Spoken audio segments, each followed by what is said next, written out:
He was only 9 years old when he became ruler of the most powerful civilization on Earth. His name was Tutankhamun. To the world, he would one day be a legend, the Golden King whose tomb defied time itself. But in life, he was something far more fragile. A child. A boy trapped in the shadow of gods, politics, and betrayal. This is not the story of a king. It's the story of a child who carried the weight of an empire. Tutankhamun was born into chaos. His father, Akhenaten, had defied Egypt's ancient faith, abandoning thousands of years of tradition to worship one god alone, Aten, the sun disk. Temples were closed, priests stripped of power. Even the name of Amun was erased from stone.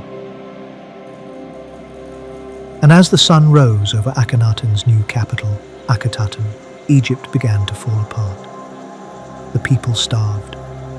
The borders weakened. And when Akhenaten died, the empire was broken. Into this storm stepped a boy. Tutankhamun, the living image of a 10, barely 9 years old, was crowned pharaoh of a divided kingdom. The crown was heavy, the throne colder than gold. Behind him stood 2 men, I, the cunning advisor, and Horemheb, the watchful general. They ruled through the boy, but it was his face the people saw, his name carved in stone. Egypt longed for redemption, so the boy's first act was to restore the old gods. Tutankhaten became Tutankhamun, the living image of Amun. Temples reopened. The priests rejoiced, and the Nile once again flowed in the name of the gods. For a moment, Egypt breathed again. But behind palace walls, the young pharaoh lived in silence. His world was small, filled with gold, incense, and pain. His spine was curved, his leg deformed. He walked with a cane. Still, he stood before his people as a symbol of hope. He married his half-sister Ankhesenamun, and together they played their roles, the divine children of Amun. But there were no heirs, only duty and loneliness. Then, without warning, the boy king was gone, dead before the age of 19.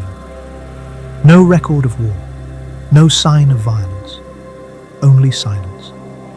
Was it an accident, a chariot fall, or something darker, a betrayal from within? After his death, A took the crown. Horemheb followed and erased Tutankhamun's name from history. The boy who restored the gods was buried in haste, in a tomb far smaller than a pharaoh deserved.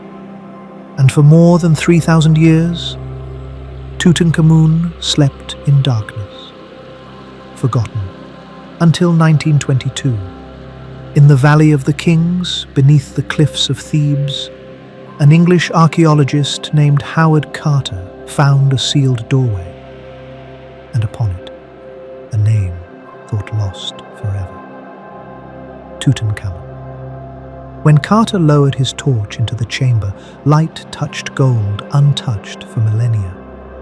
Golden chariots, jeweled statues, walls painted with the journey of the soul. The world had never seen anything like it. But beyond the treasure, beyond the wonder, lay the truth. A young life, brief, burdened and broken, sacrificed for the peace of a kingdom. When we look at Tutankhamun's mask, we see more than gold. We see a face that defied time, a boy who was never meant to rule, yet became the most famous pharaoh in history. His silence tells a story of power and fragility, of gods and men, of the price of immortality. Tutankhamun may have died a boy, but in death he became eternal.